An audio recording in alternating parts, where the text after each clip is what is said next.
Yes, class. Today we'll start with our first chapter of science, that is plant around us.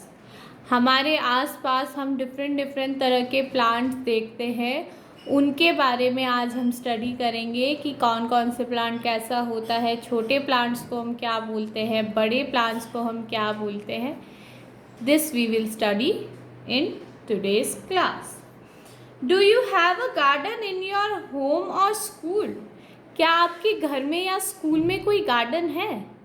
अगर है तो उसमें different तरीके के प्लांट्स ऑब्जर्व करिए. अगर नहीं है तो आपके घर के पास या स्कूल के पास अगर कोई गार्डन है तो वहाँ जाके अलग अलग तरह के प्लांट्स को ऑब्जर्व करिए. Are all plants alike? क्या सारे प्लांट्स सेम होते हैं? Do all plants grow in same way? क्या सारे प्लांट्स एक ही तरह से ग्रो करते हैं? ठीक है, ये सारे क्वेश्चंस आप आज ऑब्जर्व करेंगे, जाके गार्डन में देखेंगे कि क्या सारे प्लांट्स एक जैसे दिखते हैं, क्या एक ही तरह से बढ़ रहे होते हैं, या उनका साइज सेम रहता है. Let us find out about various types of plants. चलो हम देखते हैं अलग अलग तरह के प्लांट्स के बारे में. We see different kinds of plants around us. Some plants are big and strong while some others are small and weak. हम अलग अलग तरह के प्लांट्स देखते हैं हमारी सराउंडिंग में. कुछ प्लांट्स बहुत बड़े और ताकतवर होते हैं, बहुत स्ट्रांग होते हैं, वो हिलते ही नहीं हैं. और कुछ प्लांट्स छोटे होते हैं, वीक होते हैं. कई बच्चे उनको ऐसे तोड़ देते हैं. बिल्कुल ऐसा नहीं करना चाहिए. प्लांट्स में भी लाइफ होती है, प्लांट्स को कभी भी तोड़ना नहीं चाहिए.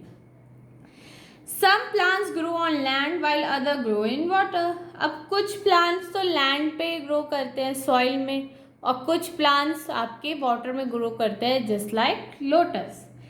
Some plants grow in cold and hilly region while other grow well in dry and sandy region. कुछ plants को बहुत ही ठंडा जगह और माउंटेन्स और हिल्स पे ग्रो करते हैं. वही कुछ प्लांट्स क्या होते हैं, कुछ प्लांट्स ग्रो करते हैं ड्राई जगह पे, जहाँ बहुत गर्मी होती है, धूल मिट्टी होती है, वहाँ पे. Next topic is types of plant. अलग अलग तरह के प्लांट. कितने तरह के होते हैं? There are 5 types of plants. Trees, shrubs, herbs, climbers and creepers. अब हम हर एक तरह के प्लांट्स को देखते हैं. First is your trees. Tree क्या होता है? Big plant are called trees. जो बड़े प्लांट होते हैं, बहुत बड़े, जिसपे आप पहुंच भी नहीं सकते, वो होते हैं trees.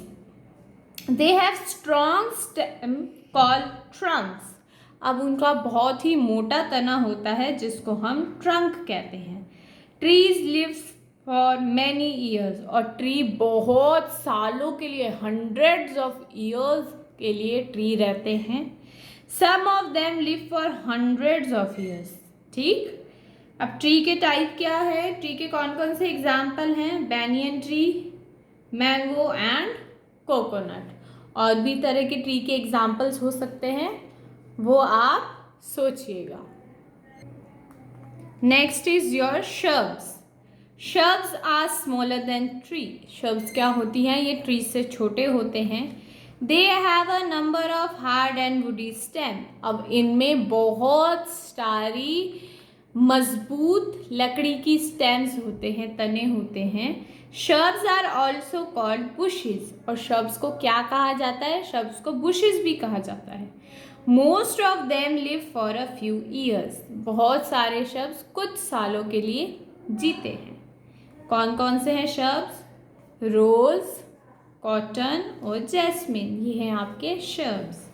Then comes herbs. A very small and seasonal plant are called herbs. एक छोटा सा और सीजनल प्लांट. सीजनल प्लांट क्या होता है? जो प्लांट पर्टिकुलर सीजन में ग्रो करे और अदर सीजन आने के बाद उसमें या तो फ्लावर आने बंद हो जाए, या वो जो फ्रूट दे रहा है वो देना बंद कर दे, सिर्फ वो वैसे ही ग्रो करे या उसकी ग्रोथ रुक जाए, वैसी प्लांट्स को कहते हैं seasonal plants. They are smaller than shrubs. Herbs क्या रहते हैं?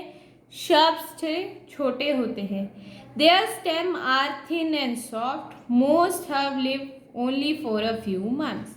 अब इनकी जो स्टेम होता है, इनका तना जो होता है वो पतला और मुलायम रहता है, और जो हर्ब्स होते हैं वो कुछ महीनों के लिए ही रहते हैं, वो सालों के लिए नहीं रहते। Then comes your climbers.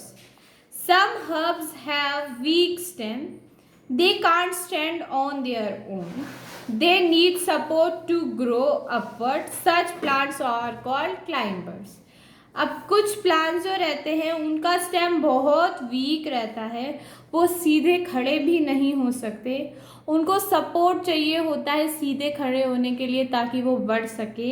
इस तरह के प्लांट्स को क्या कहा जाता है? इस तरह के प्लांट्स को कहते हैं क्लाइंबर्स। अब आपका क्लाइंबर्स कौन कौन से हो गए? Grapevine, pea and money plant, these are called climbers. और आपके हर्ब्स कौन कौन से थे? राइस, मिंट, टमाटो, ये आपके हर्ब्स थे। Next come creepers. क्रीपर्स क्या होते हैं? Some weak stemmed herbs spread on ground, such plant are called creepers. अब कुछ हर्ब्स ऐसे होते हैं जिनका स्टेम बहुत ही ज़्यादा वीक रहता है, वो बिल्कुल भी सीधे नहीं खड़े हो सकते, इसलिए वो आपके ग्राउंड पे ग्रो करते हैं, उनको बोलते हैं क्रीपर्स। अब क्रीपर्स कौन कौन से हैं? क्रीपर्स है एक तो वाटरमेलन, आप तरबूज खाते हैं, अभी गर्मियाँ चल रही हैं, बहुत सारे तरबूज आते हैं, और एक पंपकिन, कद्दू, ये दो होते हैं आपके creepers. Next is life span of a plant. Plant are living thing, हमें पता है कि प्लांट लिविंग थिंग है, उनमें पानी नहीं डालेंगे, उनको खाद नहीं देंगे या उनको प्रॉपर सनलाइट नहीं मिलेगा तो वो मर जाएंगे। They usually grow from seeds and live for up to a few months or for a few years then die. अब ये भी हम ह्यूमन की तरह ही होते हैं, इनका जन्म सीड से होता है। हम सीड को, किसी सीड को जब सॉइल में डालेंगे और उसको प्रॉपर वाटर, सनलाइट और कंपोस्ट, खाद मिलेगा तो वो ग्रो करेंगे। कुछ प्लांट्स जो रहते हैं वो थोड़े महीनों के लिए ही रहते हैं और कुछ बहुत सालों के लिए रहते हैं, और एक टाइम के बाद हर प्लांट मर जाता है। Some trees like the banyan and the neem tree live for 100 years। कुछ जो ट्रीज रहते हैं जैसे बैनियन ट्री और नीम ट्री, ये 100 साल के बाद तक भी जिंदा रहते हैं, ये 400 years तक भी अलाइव रहते हैं। While some plants like cauliflower, sunflower etc live only for a few months. और कुछ प्लांट्स जैसे कि कॉलीफ्लावर, ठीक है, आपकी गोभी, सनफ्लावर, ये सारे कुछ महीनों के लिए ही जिंदा रहते हैं। ठीक, कई प्लांट्स तो आपके कुछ महीनों के लिए रहते हैं और कई प्लांट्स आपके 100 years के लिए रहते हैं। ठीक है, this was your first chapter of science and it's complete.